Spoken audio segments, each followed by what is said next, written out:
बहुत समय पहले की बात है। भारत के एक समृद्ध राज्य में स्थित बिजौरा नामक गांव था। ये गांव खेती-बाड़ी, व्यापार और अपने मेलों के लिए प्रसिद्ध था। इस गांव में दो प्रमुख व्यक्ति रहते थे। एक था सेठ गोकुलदास, जो गांव का सबसे अमीर और घमंडी व्यापारी था, और दूसरा बब्बन, जिसे गांव वाले प्यार से मोटे बाबू कहा करते थे। बब्बन लाल दिखने में गोल मटोल थे। हमेशा धोती कुर्ता पहनते, माथे पर तिलक लगाते और हाथ में लोटा लिए घूमते रहते। लोग उन्हें कभी हल्के में लेते तो कभी मजाक उड़ाते। लेकिन उनमें एक विशेषता थी, असीम बुद्धिमत्ता। सेठ गोकुलदास अत्यंत लालची था। उसने गांव की जमीनों पर कब्जा कर रखा था। कई किसान उससे कर्ज लेकर जमीन गंवा चुके थे। वह धर्म कर्म का दिखावा तो करता, पर गरीबों से घृणा करता था। दूसरी ओर बब्बन लाल दिखने में भले मोटे और आलसी लगते, लेकिन अंदर से बहुत चतुर, शांत और गहरे विचारों वाले व्यक्ति थे।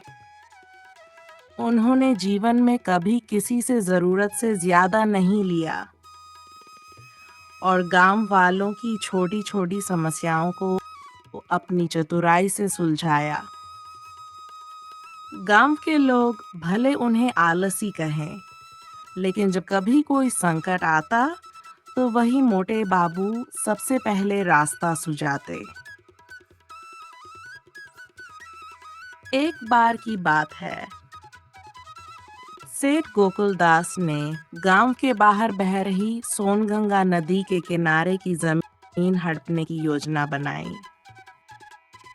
वहां कुछ गरीब किसान खेती करते थे। अगर मैं इस जमीन पर कब्जा कर लूं, तो वहां रिजॉर्ट बनवाकर शहर के अमीरों को बुलाऊंगा, लाखों कमाऊंगा। उसने तहसीलदार को रिश्वत दी और घोषणा करवा दी कि नदी किनारे की जमीन अब सरकारी है।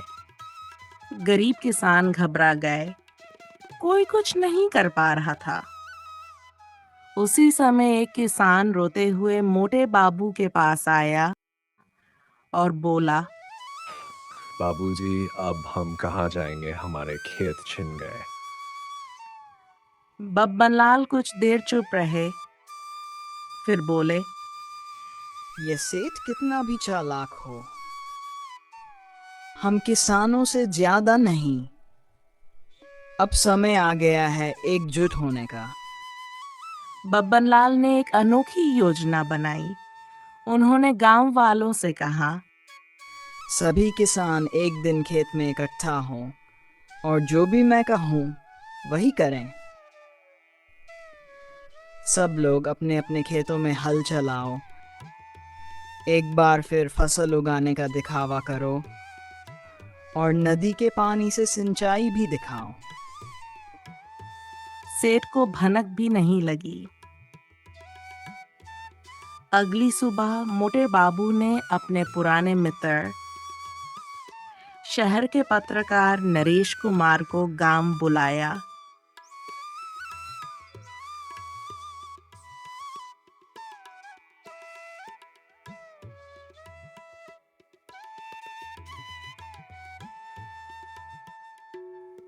साथ में एक पर्यावरणविद और एक सामाजिक कार्यकर्ता भी आए। ये देखिए, यही है वो जमीन जिसे सरकार बंजर बता रही थी। सारा दृश्य कैमरे में कैद हुआ। मोटे बाबू ने पत्रकारों से कहा, असल में यहाँ पीढ़ियों से लोग खेती कर रहे हैं। कुछ ही घंटों में यह रिपोर्ट टीवी और अखबार में आ गई। सेठ और अधिकारियों की साजिश, किसानों की जमीन पर हो रहा कब्जा।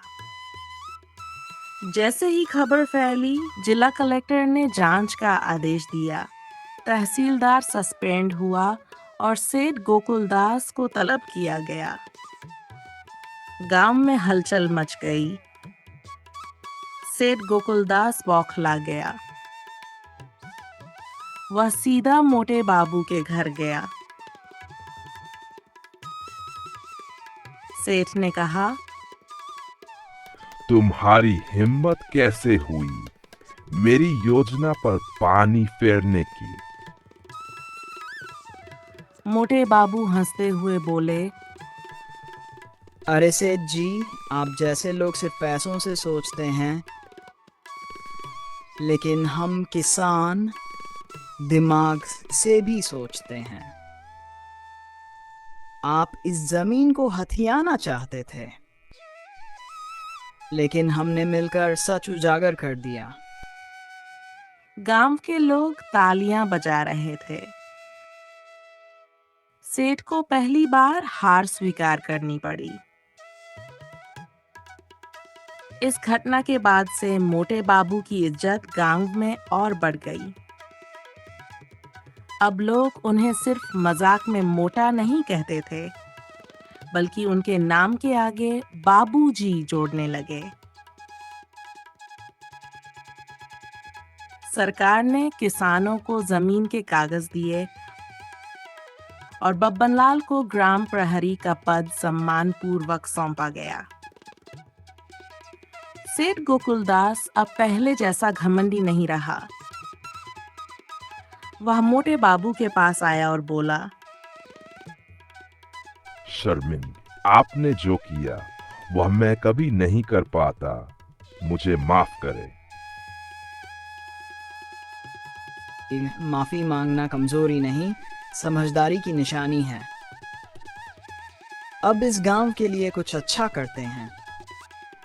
पैसा कमाना बुरी बात नहीं, लेकिन जान बांटना असली अमीरी है।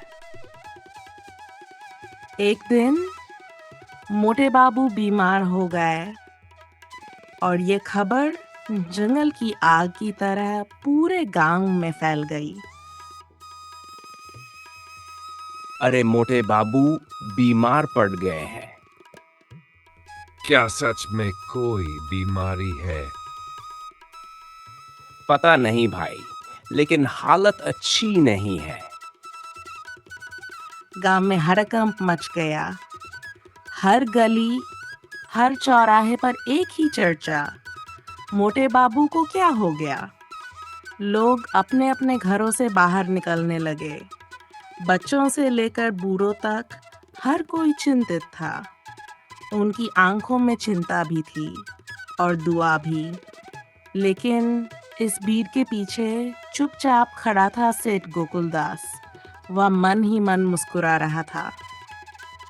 सेठ गोकुलदास मन में, वाह रे भगवान, तूने तो मेरी सुन ही ली। आज वही समय है जब मैं अपना बदला पूरा करूंगा।